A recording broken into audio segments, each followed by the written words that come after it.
So this one, this I'm going to read a quote. I want to hear your thoughts about said quote. This is not really a silly topic, really, but it is something that's interesting, and I think that people want to hear about it. So the quote is thus: "I am Nigerian because a white man created Nigeria and gave me that identity. Ooh. I am black because the white man constructed black to be as different as possible from his white. But I was Igbo before the white man came. My point is that the only authentic identity for the African is the tribe." Chimamanda Ngozi Adichie. I was about to say that's Chimamanda. I knew it from the first three words you said. So, what are my thoughts on that? What are your thoughts? Exactly. That Putting you is on an the spot. extremely loaded, it's a charged topic. And Mm-hmm. Chimamanda, I admire so much. I had the honor and pleasure of meeting her last year, Wow. and she's a writer. Actually, I met her for the second time last year. The first time I met her, she came to my university, Syracuse University in New York, Mm. when I was still in school. And I think it was 2012, just after she wrote Americana. And we had a brief chit chat then, and then we had another brief chit chat several years later in 2023. I, I'm coming from a bit of bias because we're from the same tribe. So Chimamanda and I were both Igbo, and we have a very strong sense of our Igbo tribal identity. So, I mean, I'm Igbo, I'm also Nigerian, and I very much claim both identities.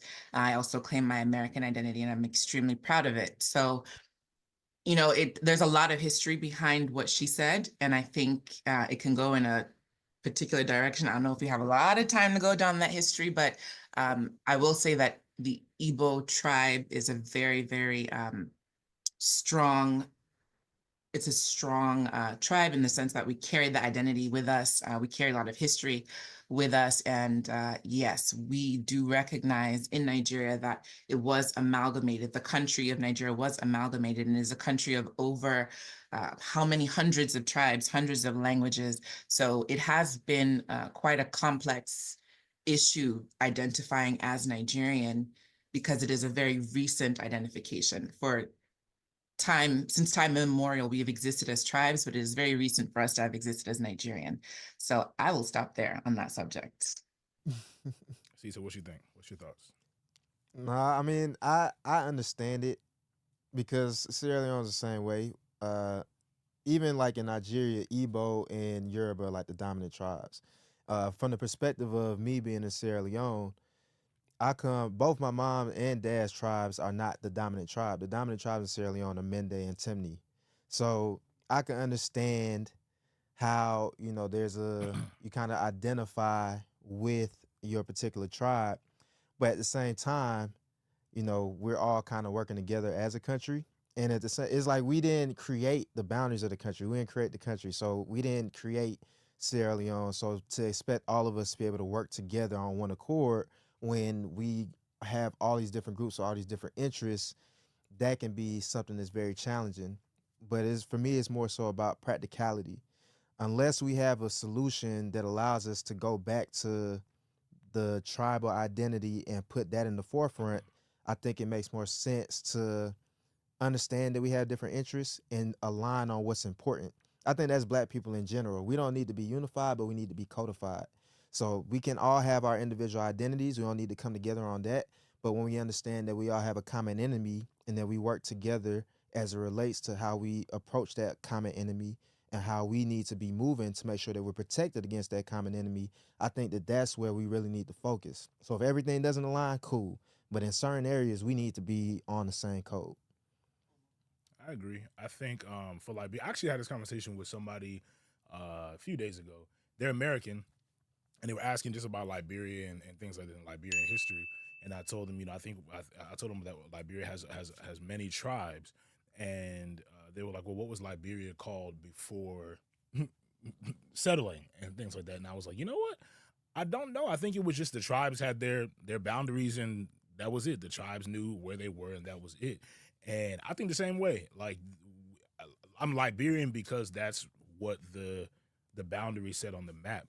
But and I think that's how a lot of Africans feel. They like when white people went over, they didn't care about Yeah. destroying or dividing tribes. They just drew lines based on what they thought was And they what did that on purpose. They prefer to destroy to and destroy. divide Exactly. tribes as opposed to Exactly. Which is strengthen why them. I always say I respect Nigerians so much because uh, y'all have been able, like, most of the Nigerians I know are between Yoruba and Igbo. I think most are actually Igbo. And y'all have been able to, those tribes have been able to really stick together regardless of what, colonization did and to separate. So I have a high amount of respect for that because I know even between Liberia and Sierra Leone, and I think even I want to say maybe some part of Guinea as well. Like the Mandingo tribes are all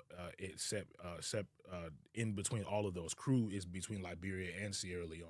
Yeah. You can be from the Crew tribe but be Liberian, or from the Crew tribe and be Sierra Leonean. Yeah. And so the tribes have been split based off that. So I have a high level of respect for y'all for that. And I think there's quite a concerted effort to reinforce the division amongst us by weaponizing the differences, right? Weaponizing the tribe. And it always happened around very convenient times of elections in Nigeria. You're reminded there's this otherism that is introduced into the election discourse, that you can't trust this person because they're Efik or they're Tiv or they're Biram. These are other tribes that you probably haven't heard of, but they all exist. Just that the predominant ones or the largest ethnic or tribal groups are Igbo, Yoruba, and Hausa.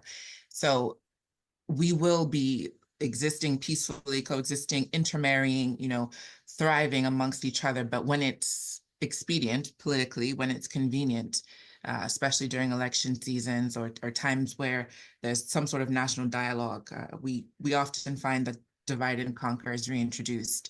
And then you're now told you can't trust that he's Hausa, she's Yoruba, he's Igbo. And it's extremely dangerous for Nigeria to evolve and to develop into the powerhouse that it should be, the powerhouse that it should be continentally and also internationally, if you always have this ethnic undertone in some of our politics, which is inherently divisive and retroactive or regressive, sorry.